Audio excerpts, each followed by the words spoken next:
Good evening, everyone. Tonight is the first session that we have scheduled for the new business awareness unit. In answer to your question, Paulina, I will be sharing some pages that we're going to work through. So yes, you will see that. The structure of the business awareness Mark 1 is such that a great many of the marks are all for task 1. So rather than rush through this one task today, we'll do probably half of the task, and then we'll look at the next task, the next half of the task in next week's session. So if we head into the unit, apologies if you can hear the rain battering on my roof. The heavens have just opened here, so I'll speak as loud as I can. Okay, quite a few different topics covered within this unit, and the first area generally discusses how businesses are organized, what businesses do.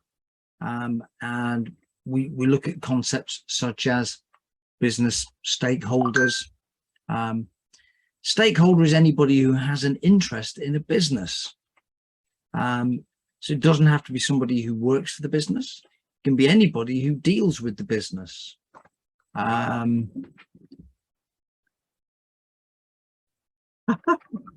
So, assuming you can still hear me, okay, here's our business. Need a door, we'll have some windows. Who'd like to set the ball rolling? Give me some suggestions maybe for one or two stakeholders. Anybody got any suggestions of who some of those might be? Any offers?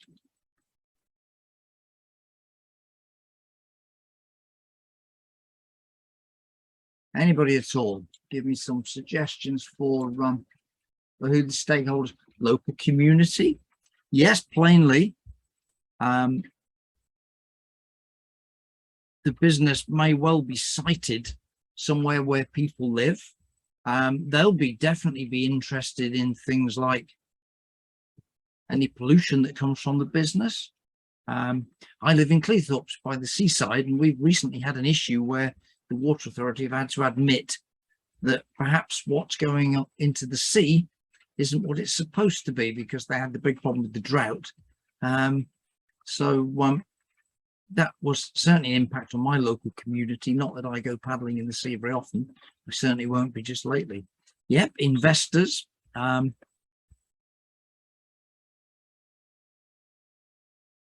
Plainly, people who've invested have put money into the business. They want to know that their investment is safe, and hopefully, as well as having put money in, they hopefully will get some return on their investment. Yeah, terrific. Investors community, any more offers? Here's a hint. We're all stakeholders in a lot of businesses. Tomorrow's my day off. I shall be going shopping. Woohoo! So who am I a stakeholder in? Customers. Excellent. Thank you, Ali. Yep, customers. Because plainly, I want to know the place I buy my food supplies from is supplying good quality produce. If we are business customers, it may be that we rely on a particular supplier for a commodity. We want to know that there's a reliable supply of that commodity, because I don't know, if we're a car manufacturer making cars, we need to know that the company making our engines is going to stay in business, so that we can design a car around a particular engine, and we can still be able to make that in 2 years' time, and they won't be going bust. Who's inside? What about people inside our hypothetical organization? Let's say it's a business. Who is that's maybe behind that door that is a stakeholder in that business?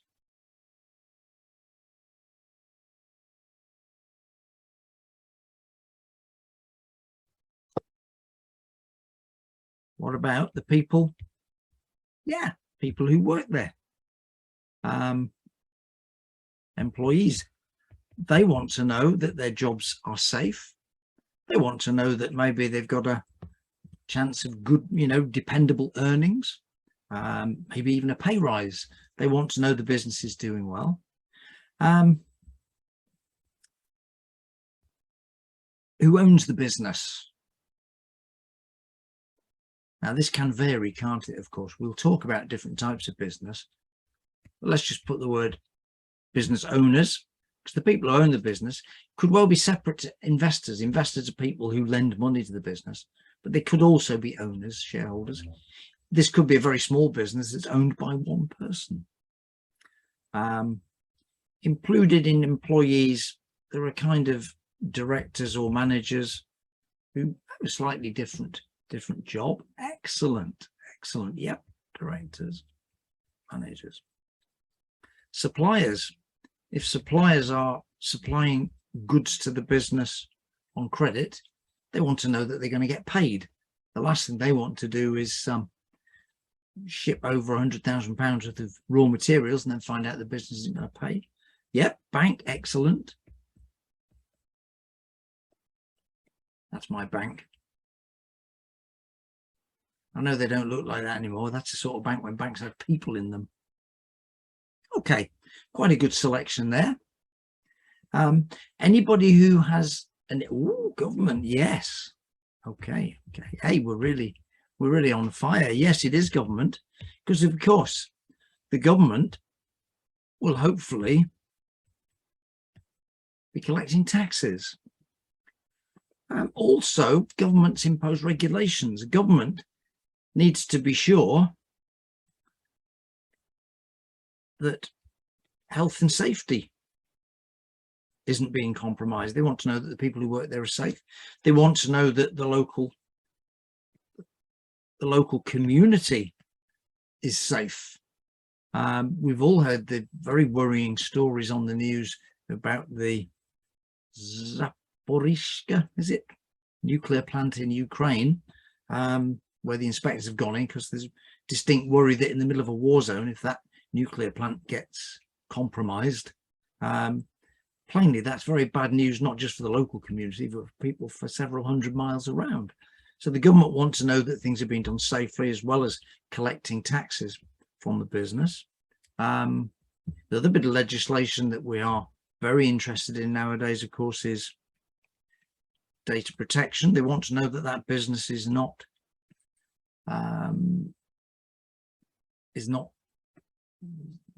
paying fast and loose with people's data.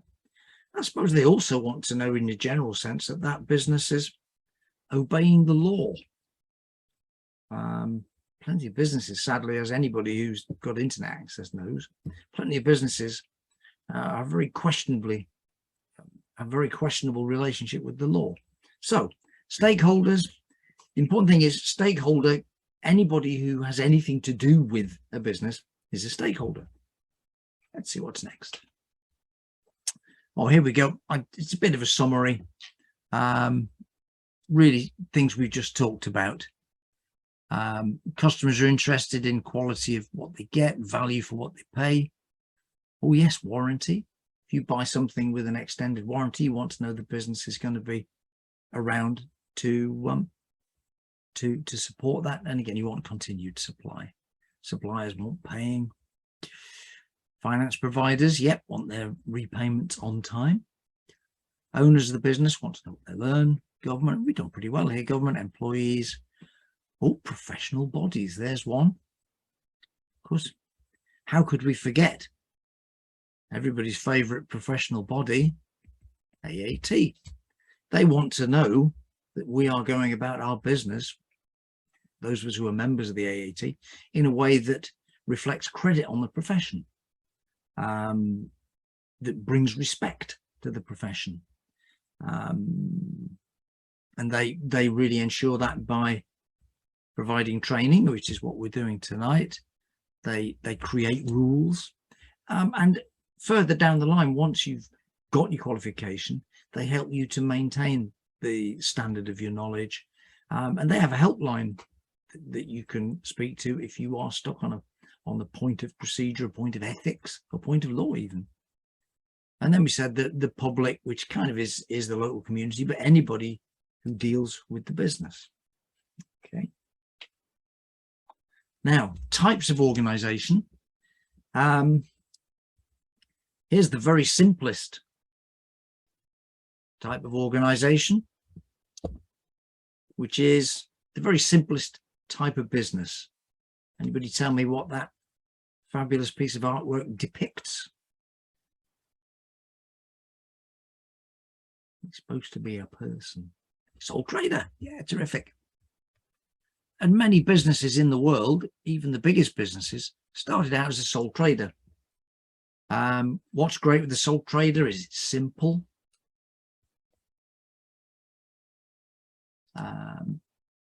That's the big, but of course it's risky, because if you're a sole trader and your business runs up debts, then you're responsible.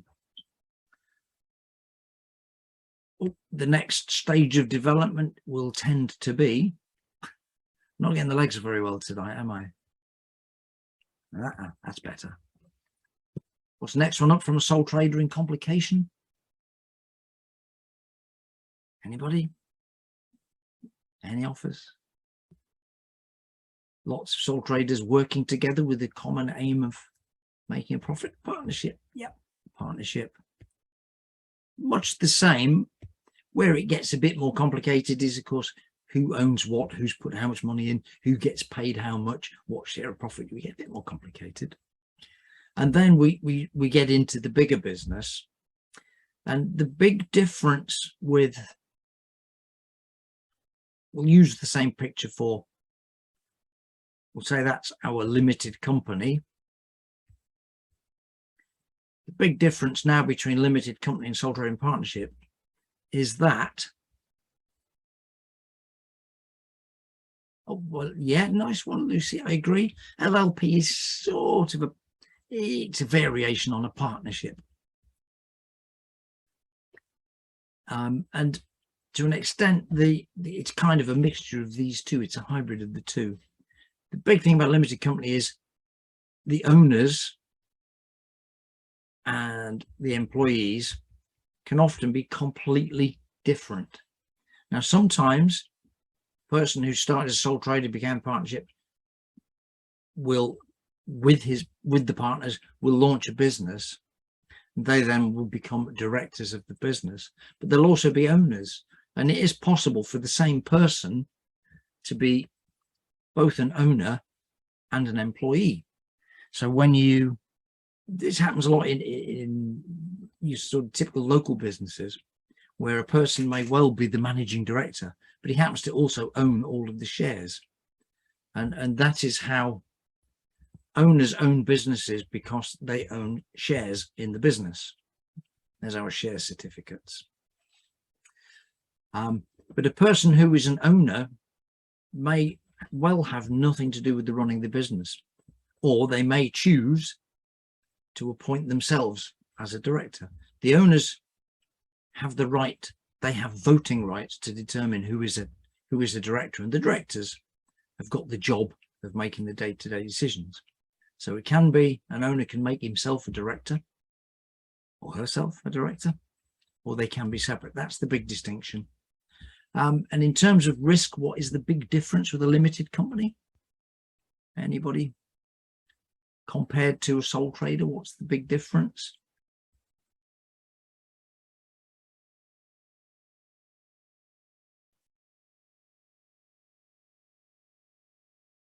Separate entity, yes.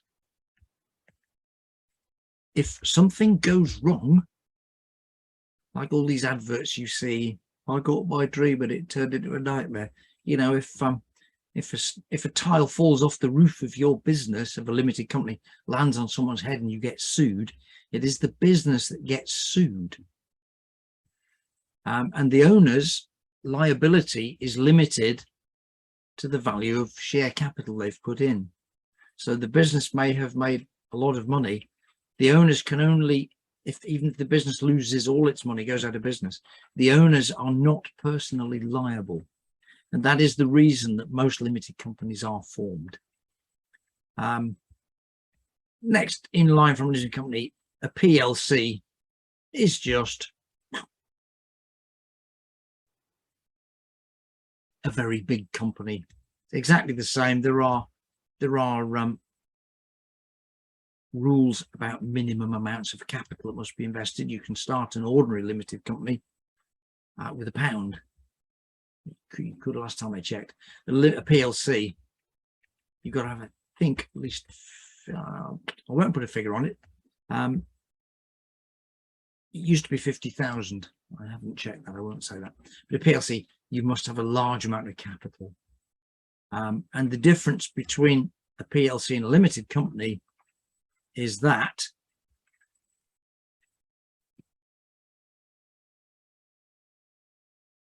the owners can be anybody. Anybody here tonight who owns any shares as a matter of interest? You don't have to drive a Rolls Royce to be a shareholder. Ah, okay, Lucy's got some shares. I have a very modest holding that I inherited from my late father. Got about 500 quid of the shares in British Gas, which I didn't buy. Apple, I could make the joke that anybody who buys an Apple product should be a shareholder because they don't exactly give them away. That could have been, if you got that some time ago, Lucy, that could have been a very shrewd investment. So with the private limited company, only the owners are the people basically who set the business up, and anybody who's, it's only who are invited. Whereas a PLC, anybody can own it. And those shares are bought and sold on the stock market. Now, in terms of how businesses are organized, functional is very popular. Now here, typically you would have a sales department. You might have a production. You would probably have admin. And each of these would act like a business within the business. So you would have a team of people who are sales. You'd have a team of people who are production. Maybe there would be a director at the head of each of these. So function, the key word is function. There is a sales function is a thing the business does. Each of these is something.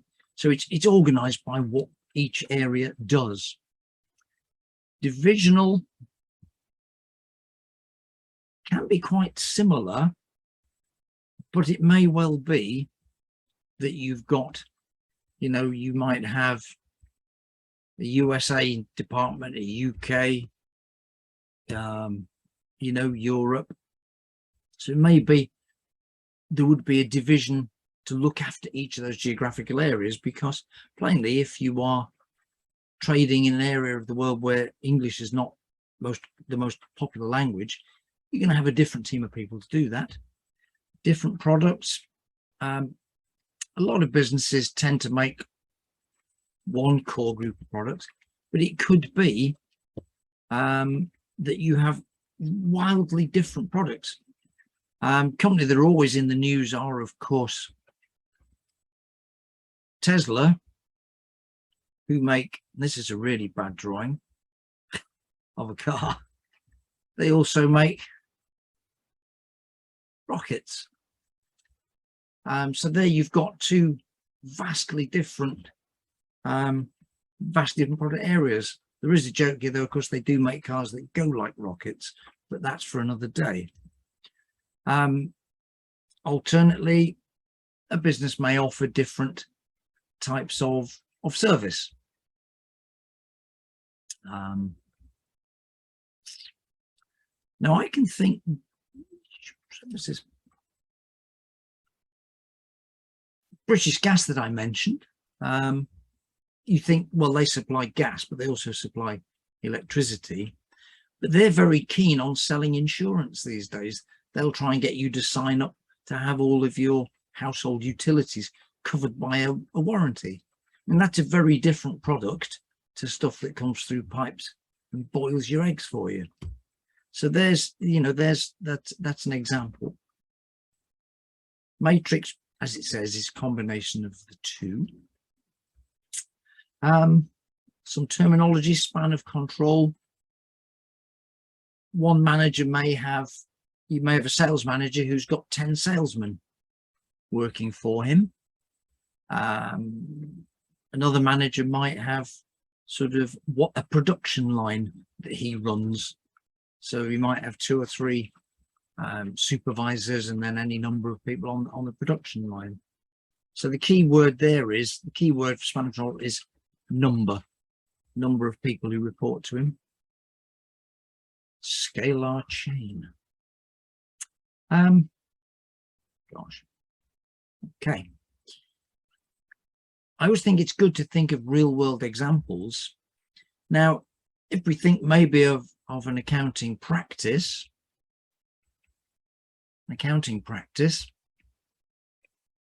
we'll probably have a managing partner who will then have other partners, and quite probably each partner may well have a number of accountants. So you've got maybe 3 layers, nice and simple. If you think of the NHS, the other end of the scale, you've got the minister at the top, you've got the civil servants below them, you've then got each hospital. Oh, they're part of a trust, aren't they? Within the trust, you've got people at the top, people below them, but you've got many, many layers.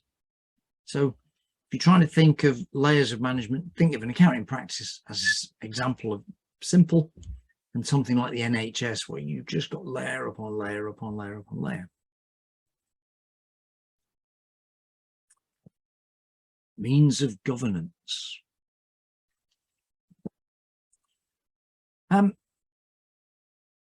Let's go back. This really relates to this scalar chain, to the type of structure. The chances are, in a small or a fairly small local business, the managing partner will sit down with the partners and make a decision. Maybe we're going to open a new office. Maybe we're going to recruit a couple of people. The decision is passed on. It's all kind of agreed. Sometimes it's something that will be imposed. One person might have to say, well, I'm insisting this is what we do. But that'll be passed on fairly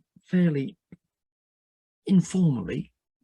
Hey, everybody, we're putting an advert in the paper. We need to recruit a couple of people. If you know anybody that would be good, tip them the word. The work of the individual accountants will be fairly informally monitored by the partners, by the more senior members, and if something's not quite right, chances are they'll get a few pointers, they'll get some helpful suggestions. Contrast that with the NHS, where in a large organization like that, the first level of control, the one that we hear about constantly on the news, the job of the minister is to set the budget. The civil servants then have the job of turning that budget into specifics. The minister can say, right, I'm committing, £50 billion to the NHS this year. The civil servants will then determine how that's divided up in very broad terms. Each hospital trust will be told, right, Basingstoke, you've got £2 billion to spend this year. Then the board of the directors of that trust will say, well, we've got a couple of operating theatres we need to equip. We need a couple of more consultants. We need to, if you're anything like our local hospital, we need to build another new block of rooms again. Ours seems to just get bigger and bigger and bigger. Be a small town before long. So all the way down, it's all really done really through budgets. But going the other way up, in return for budgets, targets are set. So the budgets are passed down, you know, and then the feedback, the measurement is against those targets. And that is how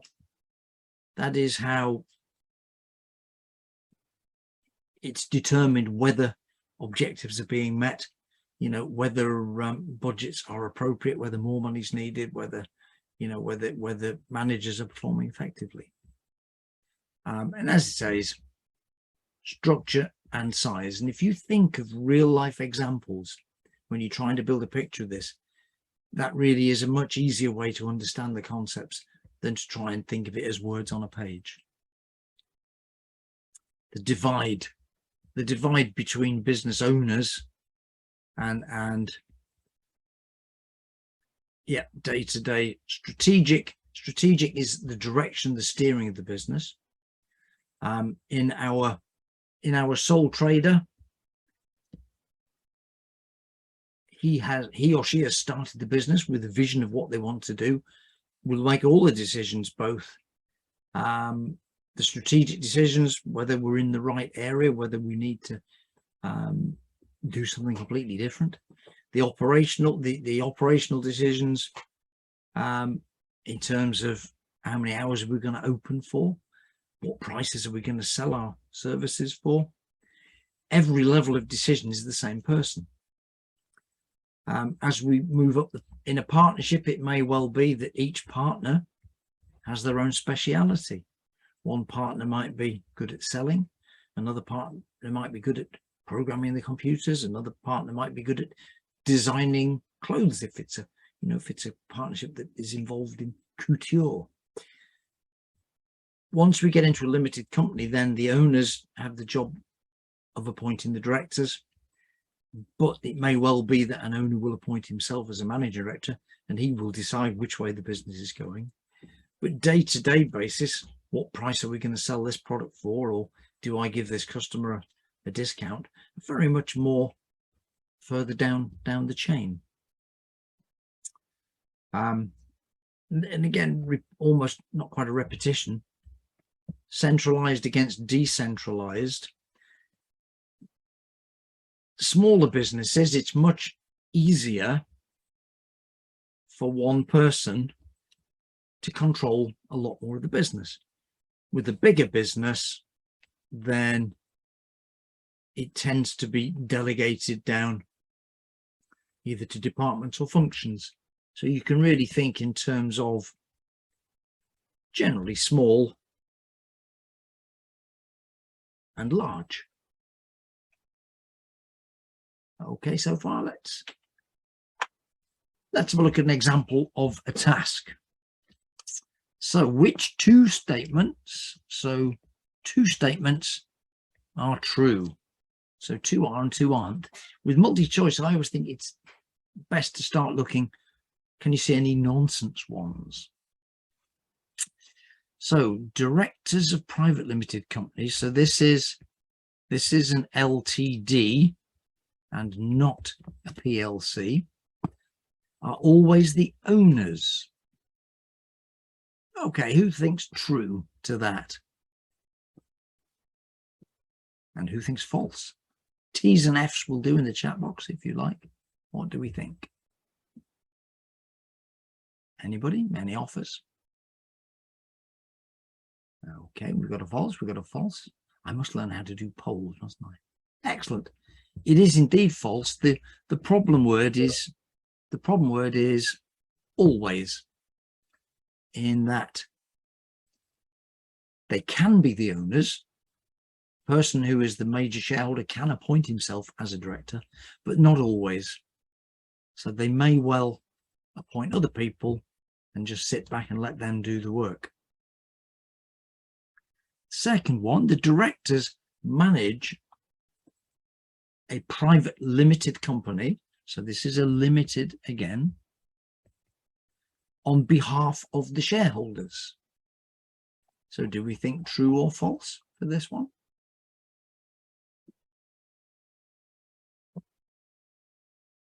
Yeah, excellent. That one is indeed true. Even though, you know, the shareholder may appoint himself director, He's wearing, I think of it as a person wearing two hats. He's both got a shareholder's hat and an owner's hat. Okay. The shareholders are not personally responsible for the debts of that business. So the business gets into trouble. Remember the example I quoted, the slate falls off the roof, lands on someone's head. Do the owners of the business personally get hit with the bill for that? Or does the business exist as its own separate entity? Oh, I think we're getting answers in there. Not sure if your answer, Ellie, is to this one or the previous one. I'll take it that it is. It is true. They're not. The liability rests with the business, and the shareholders can only lose maybe the £100 or whatever they put in as share capital if the business actually fails as a result of debt. They can only lose what they put in. Hence, the term limited comes from limited liability. And the last of all, the shares of private limited companies, so it's LTDs again, are traded on the stock exchange. What do we think? Terrific. Yep, it is false. It's only a PLC that is traded on the stock exchange. Okay, next one. Cobble Limited's business is broken down based on the types of products and services they produce. Staff are grouped according to what product or service they work on. And each element is autonomous and has control of its own profit and loss account capital. So, would we say that this is organized by function, by division, or is it a matrix?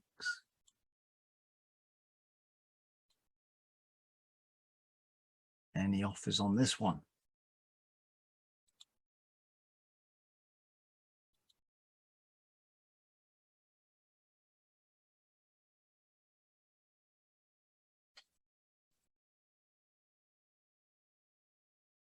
We're thinking division, I think this is possibly one that we could argue. We could perhaps argue more than one way.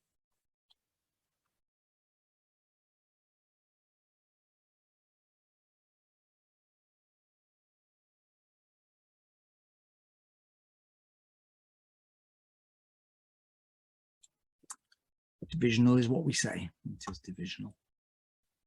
It's been a long day. I had a moment there. The key word I think here is autonomous. So if it simply said broken down based on types of products and services, but the profit and loss and investment were centralized, that would have made it functional. Okay, what's next then? So an organization with a flat organizational structure. So a flat structure typically looks something like that. So which are true and which are false?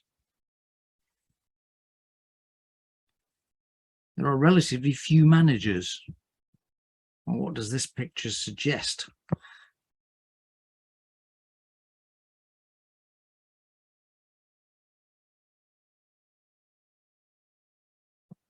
I've only got one.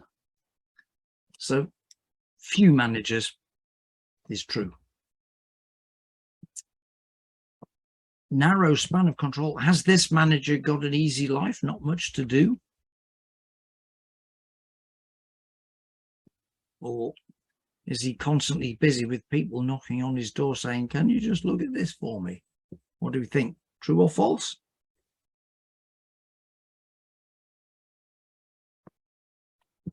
It's false. Plainly, this manager, typically in a flat structure, the manager will have more to do.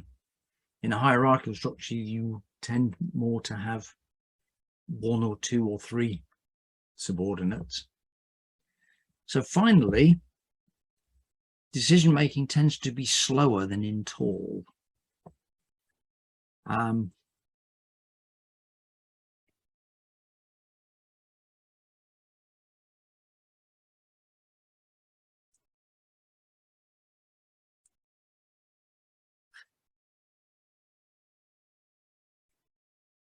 So the more people we have involved in making a decision,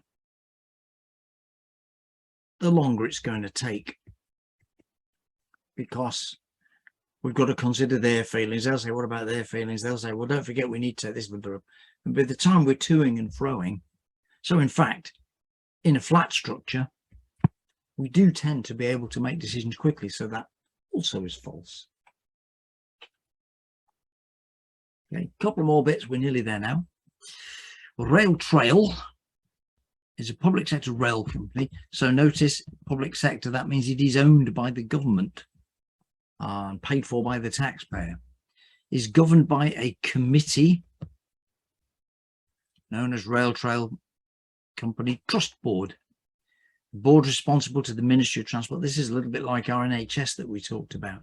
Starts at the minister, the civil servants in the ministry, then it's down to the trust. They have to, and notice that their job in public sector is not to make a profit.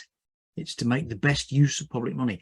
It is to provide a service to the public as cost effectively as possible, which is very different from a private sector profit-making business.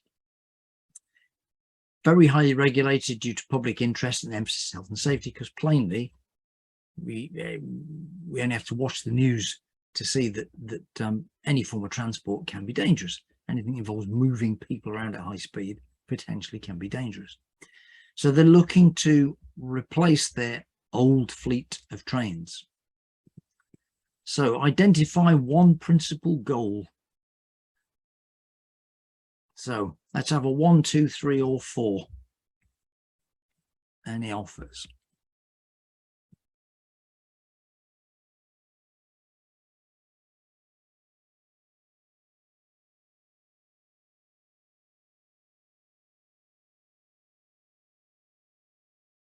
And we've already ruled out that one.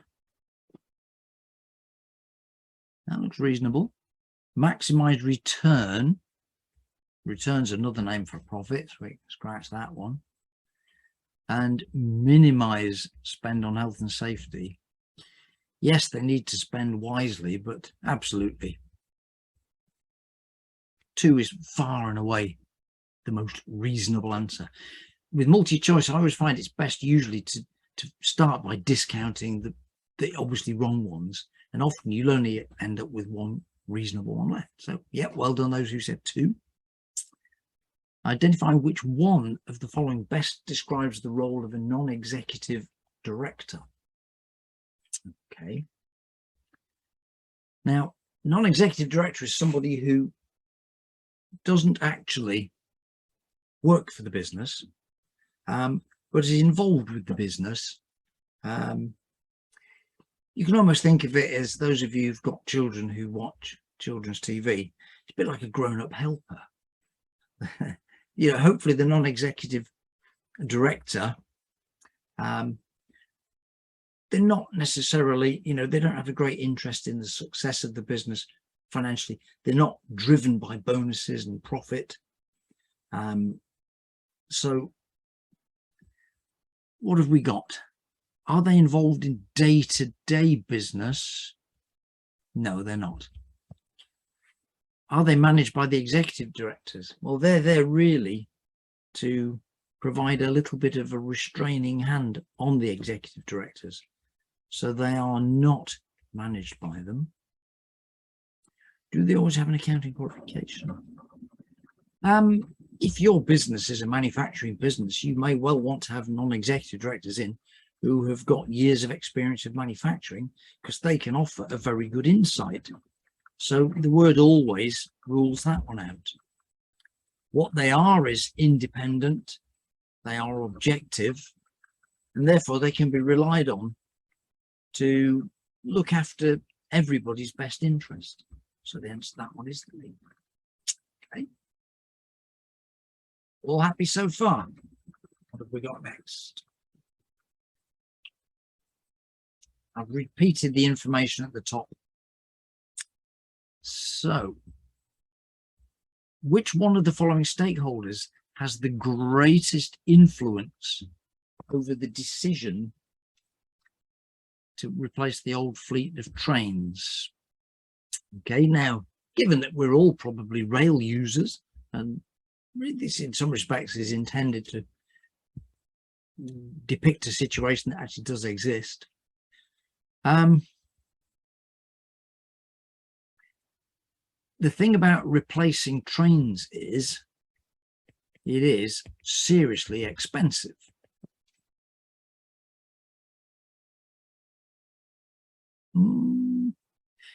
Greatest interest, perhaps. Public, number two.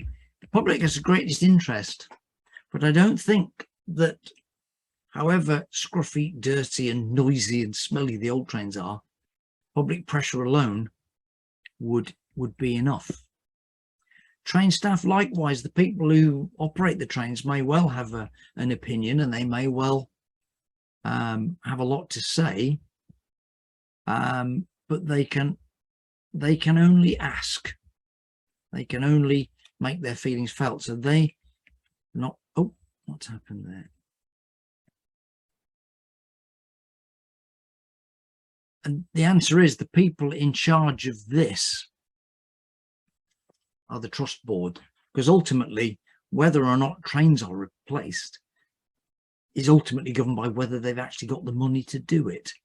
And if the trust board don't make that kind of money available, the executive directors may well decide which type of train to buy and what colour to paint them, and up to a point, you know, from whom they would buy the trains. But whether to replace or not is all down to whether they can afford it or not. And again, work backwards from the wrong. Think of why some of these are wrong, until we're left with one that has nothing wrong with it. How best do we consider? So what do we measure performance of public sector not-for-profit? How well they use funds to source resources, how efficiently they use these funds, and whether they are achieving their objectives effectively. Oh, well, I can see, can we see here? Look, there's a word. That's going to disqualify that one, isn't it? Because we're not going to make a profit.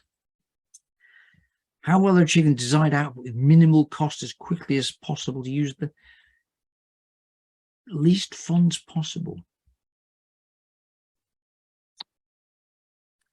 In fairness, anybody following the news, it always sounds as if all anybody talks about is how much it costs to provide a health service, how much it costs to provide a town service. It's very tempting to go for that. But there are times when if an organization spends too little, then the job isn't done well enough. So whilst yes, least funds, yes, minimal cost, the desired outputs, the best answer here is how well they use the funds, how efficiently they use the funds, and whether they are achieving their objectives effectively. So are they providing a good service, not just any old service? You know, and criticisms that we hear of trains are that used to be back in the day they didn't run on time. Nowadays the criticism of too many services are cancelled. The criticism of hospitals is we're waiting too long for appointments. So it's a trade-off between how well they are delivering the service at what cost. So our best answer is that, but that's quite, I would rate that as a difficult question, because there's a lot of truth in that final statement, and it's a matter perhaps of emphasis. So at that point, I'm going to stop the recording and thank you for attending.